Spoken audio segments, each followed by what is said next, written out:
मैं आपसे इतना निवेदन करना चाहता हूं कि आप हमेशा राष्ट्रवाद की भावना से जुड़े हुए हो। आप हमेशा राष्ट्र हित की बात करते हो, समाज के हित की बात करते हो।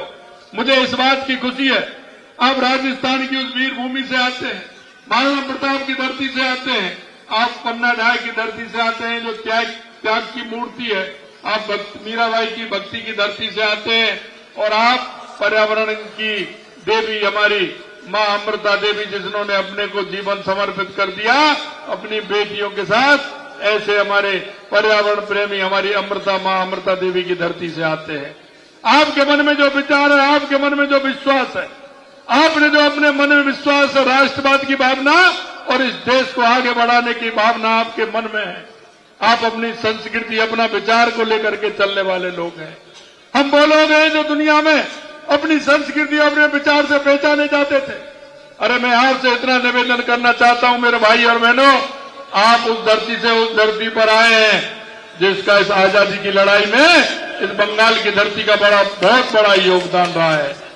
आपने देखा होगा यह जिस तरह से आध्यात्म के क्षेत्र में स्वामी विवेकानंद, रविन्द्रनाथ टैगोर और आपने आधुनिक राजनीति के प्रणेता जो इस भारतीय जनता पार्टी और जनसंघ के जिन्होंने नींव रखने का काम किया और विचार को ऊपर उठाने का काम किया, ऐसे डॉक्टर श्यामा प्रसाद मुखर्जी की धरती के आप लोग हैं।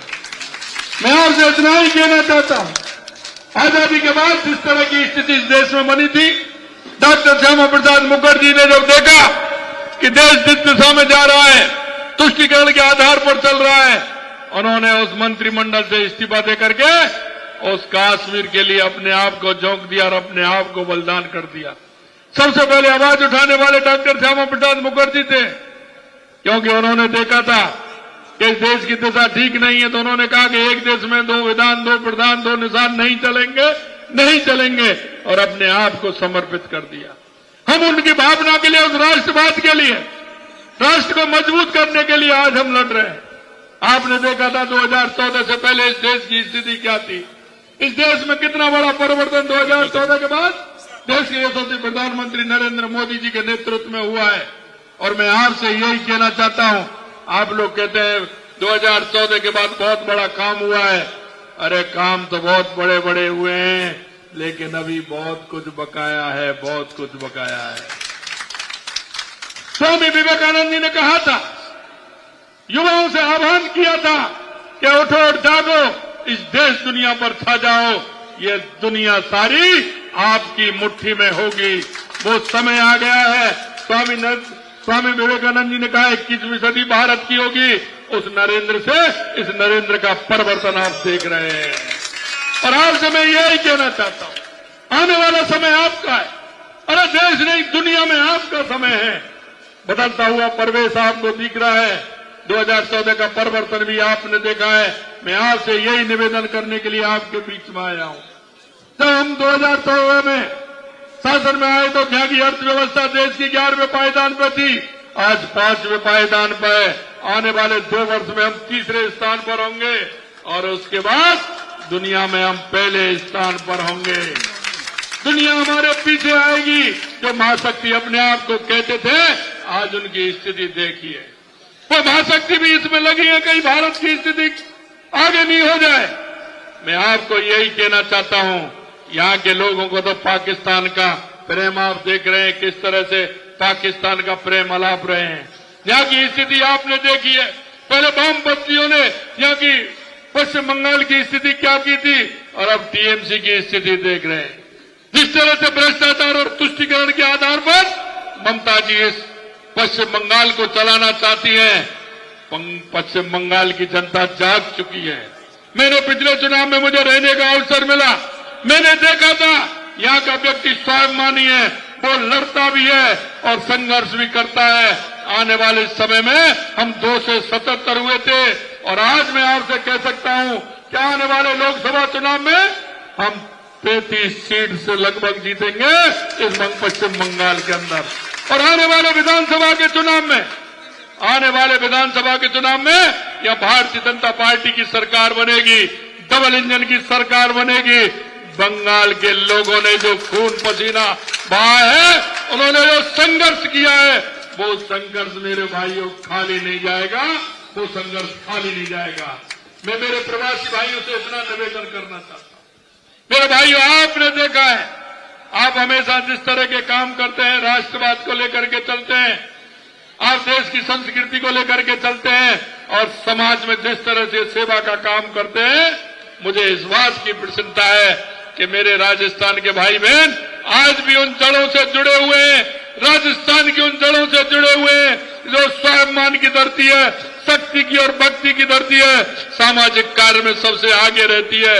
आज भी मैं जब सुनता हूं आप गौशाला के लिए यहां काम कर रहे हैं, आप ब्लड डोनेशन का काम कर रहे हैं, आज ये शमशानों को सुधारने का काम कर रहे हैं, आज समाज में रह करके उन दीन दुखियों के साथ उनके शादी ब्याह से लेकर के सारे सामाजिक क्षेत्र के काम पश्चिम बंगाल के अंदर रह करके कर रहे हैं। मैं आपसे इतना ही कहना चाहता हूं, आप इस पर काम करें और अच्छी बात है जिस तरह से आप काम करते हैं। राजस्थान के मुख्यमंत्री होने के नाते मैं आपसे इतना निवेदन करना चाहता हूं, राजस्थान में 4-5 महीने पहले आपने सरकार बनाई है, उसके लिए मैं आप सभी को बहुत बहुत धन्यवाद और साधुवाद देना चाहता हूं। और आपके मन में जो भाव है, आपके मन में जो विचार है कि प्रवासियों के साथ में राजस्थान के अंदर क्या होना चाहिए, आने वाला समय आपका है, आप चिंता मत करिए। हर स्टेट ऐसी कोई नहीं होगी जहां प्रवासियों के लिए एक मेरा अधिकारी नहीं बैठेगा और सारी समस्याओं का समाधान नहीं करेगा। हमने विचार किया है क्योंकि पूरे देश के अंदर मेरे को जाने का मौका मिला है, हर जगह मेरे को, हर प्रदेश में मेरे प्रवासी भाई मिलते हैं, कहते हैं ना, जहां नहीं पहुंचे रेलगाड़ी वहां पहुंचे बैलगाड़ी, और जहां नहीं पहुंचे बैलगाड़ी वहां पहुंचे मारवाड़ी। तो मुझे पता है कि सभी जगह मेरे मारवाड़ी भाई और प्रवासी भाई हैं। निश्चित रूप से आने वाले समय में आपकी उसी हिसाब से, प्रदेश के हिसाब से हम काम करेंगे। और आपसे आह्वान भी करना चाहता हूं क्योंकि पहले वहां भी कांग्रेस की सरकार थी, उन्होंने भी हमारे प्रवासी भाइयों पर ध्यान नहीं दिया। मैं आपसे इतना ही निवेदन करना चाहता हूं, राजस्थान में आइए और अपने उद्योग भी लगाइए, आपको सिंगल खिड़की मिलेगी, उस पर सारे काम होंगे, आपको पूरी तरह से पूरा काम होगा, ये मैं आपके बीच में विश्वास दिलाना चाहता हूं। कई जगह मैं जाता हूं, मेरे से लोग कहते हैं कि साहब हमारी हवेली है, हमारा मकान है, हमारी दुकान है, हमारी खेती है।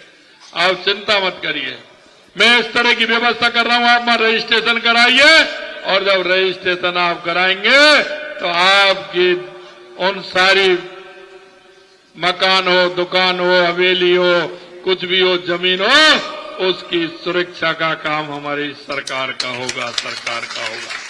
मैं बहुत ही भाग्यशाली हूं, इस हॉल में मैं तीसरी बार मीटिंग कर रहा हूं लगातार। मैं तीसरी बार में जब विधानसभा के चुनाव में आया तो यहां भी मेरी मीटिंग थी, अभी मैं पहले आया तो जहां भी मेरी मीटिंग थी। इसलिए मैं आपसे इतना ही कहना चाहता हूं, मेरे भाई और बहनों, आप जिस